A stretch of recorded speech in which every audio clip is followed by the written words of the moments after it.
आप देख रहे हैं अल्फा डिफेंस हिंदी में आपका स्वागत है। आप हमें ज्वाइन कर सकते हैं सोशल मीडिया पर, फेसबुक, इंस्टाग्राम, ट्विटर और इंग्लिश व्यूअर्स हमें ज्वाइन कर सकते हैं अल्फा डिफेंस इंग्लिश पर। आइए शुरू करते हैं आज का वीडियो।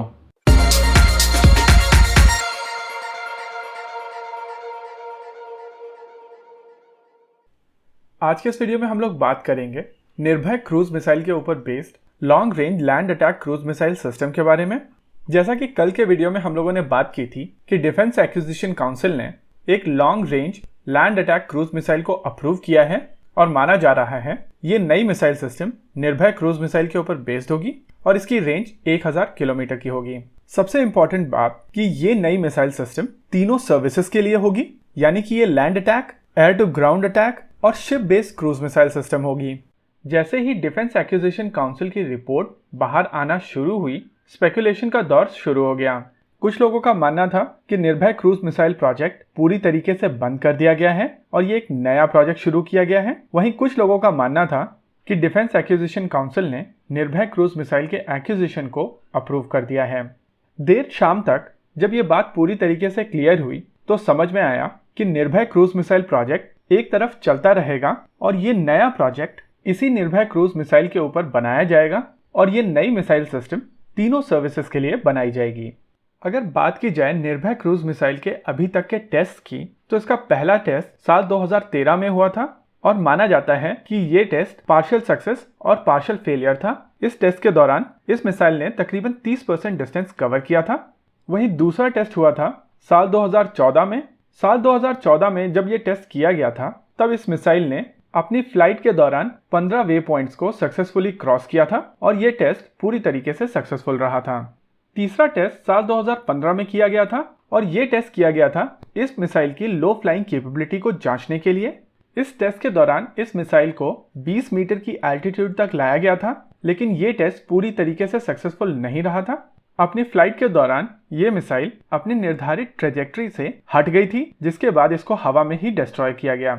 इस मिसाइल का चौथा टेस्ट हुआ था साल 2016 में और इस टेस्ट के दौरान भी ये मिसाइल अपना टेस्ट पूर्ण नहीं कर पाई थी और बीच रास्ते में ही इसको डिस्ट्रॉय करना पड़ा क्योंकि ये अपनी ट्रेजेक्ट्री से भटक गई थी। इस मिसाइल का पांचवा टेस्ट किया गया साल 2017 में और इस टेस्ट के दौरान इस मिसाइल ने अच्छा परफॉर्म किया था। हालांकि इसकी रेंज रिड्यूस थी और इसमें यूज किए जाने वाला इंजन टर्बो फैन की जगह पर टर्बो जेट इंजन था। इस मिसाइल ने 647 किलोमीटर यानी कि 647 किलोमीटर का डिस्टेंस कवर किया था और ये टेस्ट पूरी तरीके से सक्सेसफुल रहा था।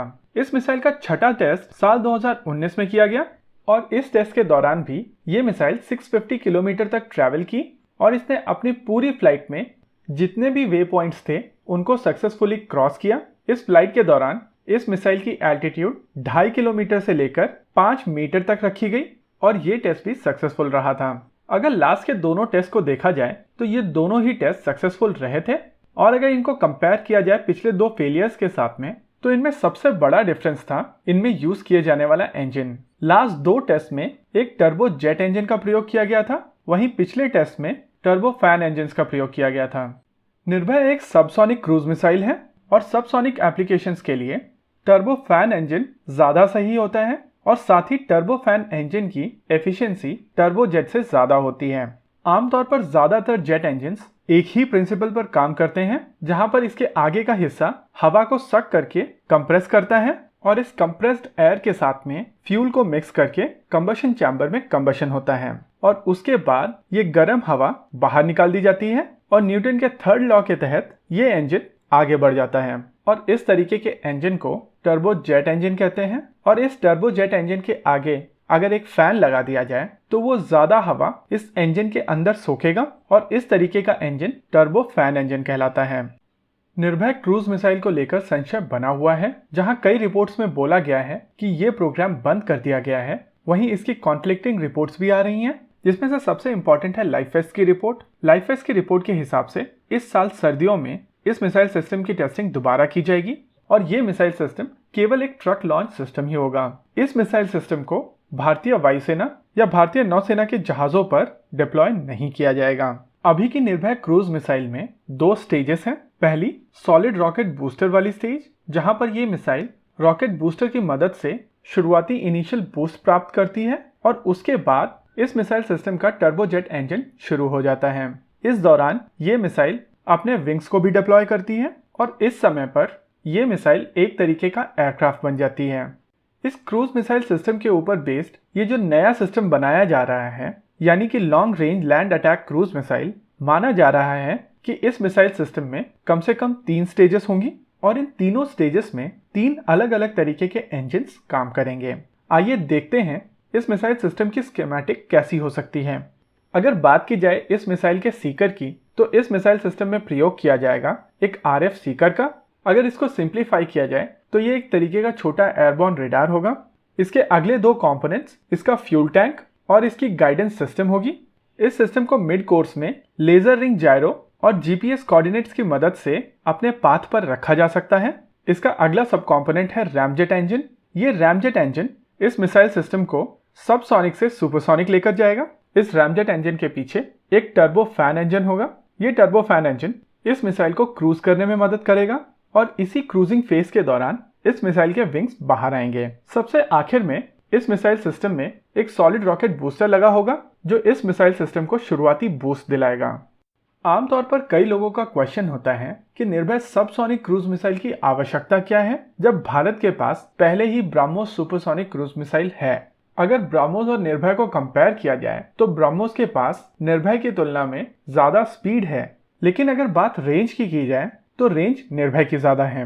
निर्भय ब्रह्मोस की कंपैरिजन में हल्की है और इसकी कीमत भी काफी कम होगी। अगर लो वैल्यू टारगेट्स को टारगेट करना है तो उस पर ब्रह्मोस मारना एक ओवरकिल होगा और ऐसी रिक्वायरमेंट्स के लिए निर्भय एक बहुत ही बेहतरीन ऑप्शन होगा। अगर निर्भय क्रूज मिसाइल्स को देखा जाए तो इनका सबसे बड़ा डिसएडवांटेज है कि ये पूरे फ्लाइट एनवलप में सबसोनिक ही रहती हैं और सबसोनिक मिसाइल्स को पॉइंट एयर डिफेंस की मदद से आसानी से इंटरसेप्ट किया जा सकता है। और ऐसे में अगर इन मिसाइल सिस्टम्स का एंड गेम यानी कि फाइनल फ्लाइट एनवलप सुपरसोनिक हो तो ये मिसाइल सिस्टम्स और भी ज्यादा घातक हो जाते हैं। लेकिन सबसोनिक क्रूज मिसाइल्स का कॉन्सेप्ट थोड़ा अलग है, क्योंकि सबसोनिक क्रूज मिसाइल्स की कीमत काफी कम होती है। इस वजह से बहुत सारी क्रूज मिसाइल्स एक टारगेट पर मार के उस जगह के एयर डिफेंस सिस्टम को सैचुरेट कर दिया जाता है और उसके बाद टारगेट को न्यूट्रलाइज किया जाता है। इसका एक बेस्ट एग्जांपल है 2017 में यूनाइटेड स्टेट्स ऑफ अमेरिका ने सीरिया के सारियात एयरबेस के ऊपर अटैक किया था और इस अटैक में 59 टोमाहॉक क्रूज मिसाइल्स का प्रयोग किया गया था। हालांकि टोमाहॉक क्रूज मिसाइल कोई सस्ती क्रूज मिसाइल नहीं है, लेकिन ब्रह्मोस की तुलना में इसकी कीमत तकरीबन आधी है। ये जो नई long range land attack cruise missile बनाई जा रही है, ये cruise missile BrahMos supersonic cruise missile की तरह भारतीय वायुसेना के फाइटर जेट से भी लॉन्च की जा सकेगी। यानी कि इस मिसाइल सिस्टम का एक एयर लॉन्च वर्जन भी होगा और जब ये मिसाइल भारतीय वायुसेना के Su-30 MKI के साथ इंटीग्रेट की जाएगी तब इन दोनों सिस्टम्स का टोटल फायर पावर कई गुना बढ़ जाएगा। ये नई मिसाइल सिस्टम भारतीय नौसेना के लिए भी डेवलप की जाएगी और माना जा रहा है कि भारतीय नौसेना का वर्जन 1500 किलोमीटर की रेंज वाला होगा। ऑल इन ऑल ये सिस्टम काफी बेहतरीन सिस्टम होने वाला है और अगर देखा जाए इस सिस्टम को बनाने के लिए सारे सब कंपोनेंट्स पहले से मौजूद हैं और इस सिस्टम को बनाने में DRDO को बहुत ज्यादा परेशानी नहीं होने वाली। वैसे इस प्रोजेक्ट को लेकर इसकी टाइमलाइन अभी क्लियर नहीं है, लेकिन एक अनुमान के हिसाब से यह सिस्टम साल 2024 से 25 के बीच में बनकर तैयार हो जाएगा। आपको क्या लगता है बताइए हमें कमेंट सेक्शन में। आगे आप कौन सा वीडियो देखना चाहते हैं बताइए हमें कमेंट सेक्शन में।